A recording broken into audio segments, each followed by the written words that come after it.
इसके बाद सवाल है हमारे भाई ए बी रहीम, सवाल कर रहे हैं मुफ्ती साहब, मेरा सवाल है फ्राइडे कमेंट बॉक्स में ज़रूर लें। क्या ऐसी कोई हदीस है जिसमें नबी पाक सल्लल्लाहु अलैहि वसल्लम ने फरमाया कि जिसने 3 जुमे लगातार बिना किसी उज़्र के छोड़े उसने कुफ्र किया, और अगर ऐसी हदीस है तो इसका क्या मतलब है? ये भी बताइए। जुमे के मुतालिक अहादीस बहुत सारी जो है वारिद हुई हैं, उसमें सख्त वईद आई हैं ऐसे लोगों पर जो जुमा छोड़ते हैं।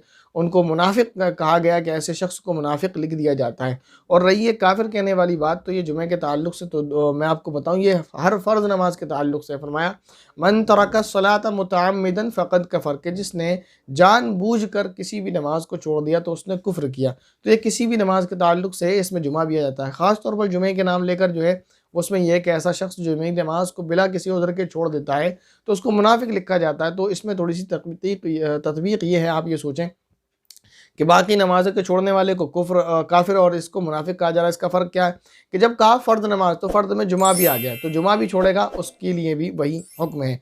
दूसरी बात यह कि यहाँ जो कहा गया जुमा छोड़ना, इससे मतलब ये नहीं कि जुमा नमाज ही छोड़ दे, मतलब ये कि जुमा नहीं पढ़ा, सुस्ती और कायली की वजह से जुमे को छोड़ दिया, फिर उसके बाद ज़ोर पड़ रहा है बिला किसी उज़्र के, वो शख्स वहाँ मुराद है। तो जो है जुमे के बाद बिला उज़्र जुमा नहीं छोड़ना चाहिए और बिला उज़्र कोई भी नमाज नहीं छोड़ दी। रही काफिर वाली बात, तो इसमें उलमा का इख्तिलाफ है। इमाम अहमद इब्न हम्बल इसी बात के कायल हैं कि वो शख्स काफिर हो जाता है और उसको कत्ल कर देना चाहिए।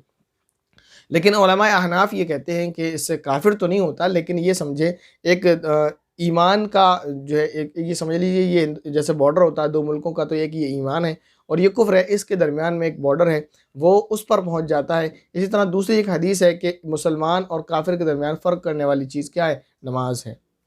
तो लिहाजा नमाज़ों की पाबंदी करें, बिला वजह सुस्ती और गफलत की बिना पर नमाज न छोड़ें। इसके बाद सवाल है हमारी बहन महराज अहमद, सवाल कर रही हैं, मैं फ़तेहपुर से हूँ, मेरा नाम शबीना है। कभी कभी मुझे इतने ख़राब ख़यालात आने शुरू हो जाते हैं कि दुआ भी पढ़ती हूँ तो नहीं जाते, रोने भी लगती हूँ।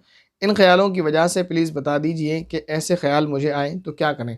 देखिए, इसके ताल्लुक़ से हदीस शरीफ में नबी पाक सल्लल्लाहु अलैहि वसल्लम ने इरशाद फरमाया कि कभी कभी ऐसा होता है कि शैतान आता है और तुम्हारे दिमाग में वसवसे डालता है, तुम्हें बहकाता है, तो किसी से कहता है कि तुमको किसने पैदा किया, और वो इन ख़यालात और वसवसों को डालते डालते यहाँ तक पहुँच जाता है कि किसी से ये कहता है कि तुम्हारे रब को किसने पैदा किया।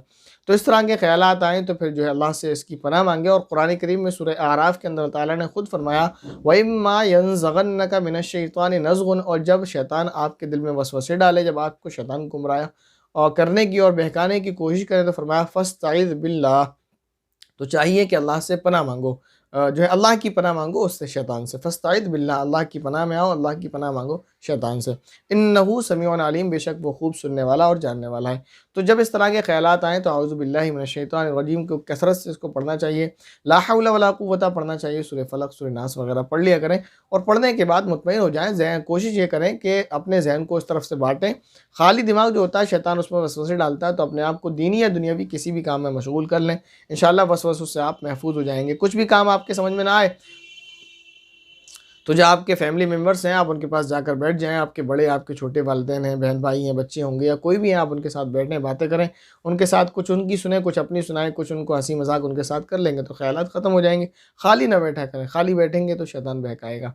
इसके बाद सवाल है हमारी बहन का, वो उन्होंने सवाल ये किया, वैसे 1 मिस्काल मीन ग्राम में बताएँ, 4 ग्राम से 374 मिलीग्राम, राइट? तो मैं आपको बताऊँ इसका सवाल यहाँ दे इसका जवाब देने से बेहतर कि वहाँ मैंने माशा की बात की थी, आपने मिस्काल सुना या शायद मैं मिस्काल बोल गया हूँ, मेरी गलती। बहरहाल ये कि मैं कोशिश करूँगा एक वीडियो ऐसी बनाऊँ जिसमें इस्लामी औज़ान यानी इस्लामी वज़न के मिस्काल किसे कहते हैं, माशा किसे कहते हैं, रितल किसे कहते हैं, वगैरह वगैरह, और इधर इसको ग्राम में कन्वर्ट करके कि ग्राम मिलीग्राम कितना बनता है, तो वो सारी चीज़ें आपके सामने जो है वाज़ेह कर दी जाए, ताकि आपको कभी भी ज़रूरत पड़े कि जानने की कि इस्लाम में का कितना वज़न है, क्या है, उसकी मकदार कितनी है, तो वो आपके सामने वाज़ेह हो जाए।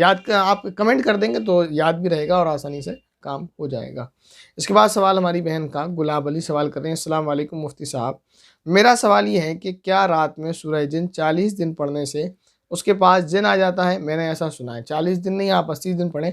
कुरान पढ़ने से कोई आपको जिन थोड़ी परेशान करेगा, कुरान पढ़ने से शैतान भागता है। इसके बाद सवाल है हमारे भाई आसिफ शेख, सवाल कर रहे हैं, अस्सलाम वालेकुम मुफ्ती साहब, प्लीज़ जवाब दीजिए, मेरी बुआ के घर में बहुत लोगों की डेथ हो रही है, उनके घर वालों को लगता है कि किसी ने चक्कर किया, मैजिक, जादू, एंड जहाँ उनका घर है वहाँ पहले कब्रिस्तान था। वो लोग एक कोई दीनदार आदमी के पास गए थे, उन्होंने कहा कि तुम्हारे घर में मैजिक है, इसलिए वो लोग अब अपना घर छोड़ रहे हैं। मुफ्ती साहब, उन लोगों को क्या करना चाहिए इन हालात में? प्लीज़ जवाब दीजिए। देखिए, मैं बताऊँ आपको, इसके लिए आप ये करें कि किसी मोतबर आलिम के पास जाएँ, जो बुज़ुर्ग आलिम हैं, वो आपको इस बारे में सही मशवरा देंगे। अब लोगों का ये कहना कि ये कब्रिस्तान में घर बना हुआ है, ये यहाँ पर मैजिक है, तो मेरा घर जो है वो जहाँ जिस बस्ती में बना हुआ है, वो सारी बस्ती पहले कब्रिस्तान बल्कि शमशान घाट, बल्कि मेरा जो घर है वो पहले शमशान घाट थी ये ज़मीन। इसमें जो है वो पहले गाँव का एरिया था, तो ये शमशान घाट थी। फिर आप आज से जब हमारी दादी जी ने इसको ख़रीदा था, तो ये बताती हैं वो कि ये शमशान घाट था। शमशान घाट की ज़मीन बिकी है, फिर हमने इसको ख़रीदा है और ख़रीदने के बाद इसको यहाँ पर अपना घर बनाया। तो सारा एरिया ये वही था, यहाँ पर जो है शमशान घाट था। और इसी तरह लोग पे यहाँ इस घर के बारे में भी लोग अफ़वाह उड़ाते थे, बहुत सारे लोगों के दिमाग में आज भी है। क्योंकि मुसलमान हैं तो वो आत्मा वाली बात नहीं करते, वो ये कहते हैं कि यहाँ पर जिन्नात वगैरह, लेकिन ऐसा कुछ नहीं है, अल्हम्दुलिल्लाह हम यहाँ पर रह रहे हैं। तो ये सारी कहने की बातें हैं। कहीं अगर शमशान घाट की ज़मीन बिकती है या इसी तरह कब्रिस्तान की ज़मीन कहीं किसी ने आर्ज़ी कब्रिस्तान बना लिया, तो उसकी ज़मीन कहीं बिकती है और लोग उस पर घर बना लेते हैं, तो इससे कोई परेशानी वाली बात नहीं है। ना वहाँ आपको चुड़ैल और भूत और जिन्नात आकर परेशान करते हैं। और ये कि मौत का हो जाना, तो ये तो बस अल्लाह ताला की मर्ज़ी है, किसी के जादू-वादू कराने से मौत नहीं हो जाती। मैंने दर्स कुरान में ये चीज़ वाज़ेह की थी, पहले पारे के अंदर तफ़सीर में बताया था कि कोई भी चीज़ किसी को नुकसान नहीं पहुँचाती, किसी भी तरह का जादू नुकसान नहीं पहुँचा सकता सिवाय अल्लाह की मर्ज़ी के। जब अल्लाह की मर्ज़ी है, अल्लाह ताला उनके जो है उस फैमिली मेंबर्स को बुला रहे हैं, अपने बंदों को बुला रहे हैं, तो वो बुला रहे हैं, आप उनको उस घर में रखें या घर से कहीं और चले जाएँ। अल्लाह ताला फरमाते हैं कि कुरान करीम के अंदर ही मौत से तो इंसान भाग ही नहीं सकता। आप जहाँ भी जाओगे मौत आकर आपको पकड़ लेगी। तो मौत से कोई नहीं भाग सकता। जब मौत आनी होती है, जिस वक़्त आनी होती है, जिस तरह आना होती है, तो वो आ जाती है। कोई किसी पे जादू करा के, ताबीज़ गंडे करा के और फलीते वग़ैरह करा के किसी को मार नहीं सकता। मौत उसकी तभी आनी है जब अल्लाह ताला उसको याद करेंगे।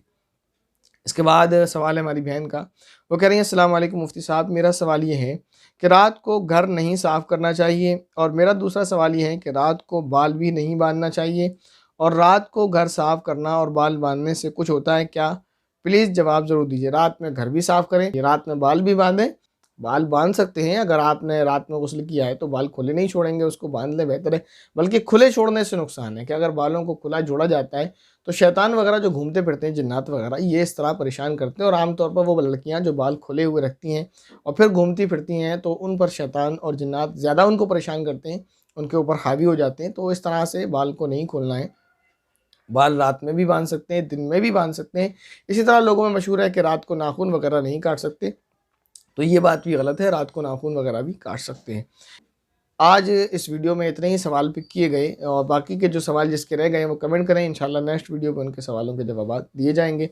उम्मीद है ये सारे सवाल जो आपके सामने सवालों के जवाब आपको दिए गए वो आपको समझ आए होंगे। लेकिन अगर किसी का कोई सवाल रह गया या उनको समझ नहीं आया, कुछ और तफसील वगैरह की ज़रूरत है, तो कमेंट करेंगे, इंशाल्लाह उसकी वजाहत ज़रूर कर दी जाएगी। दूसरी बात ये बताना है कि इरादा ये है कि संडे में इंशाल्लाह लाइव आएंगे, तो उसमें संडे लाइव कमेंट बॉक्स आपके संडे में लाइव आपके क्वेश्चन आंसर होंगे। आप जो कमेंट करेंगे उनके सवालों का जवाब दे दिया जाएगा।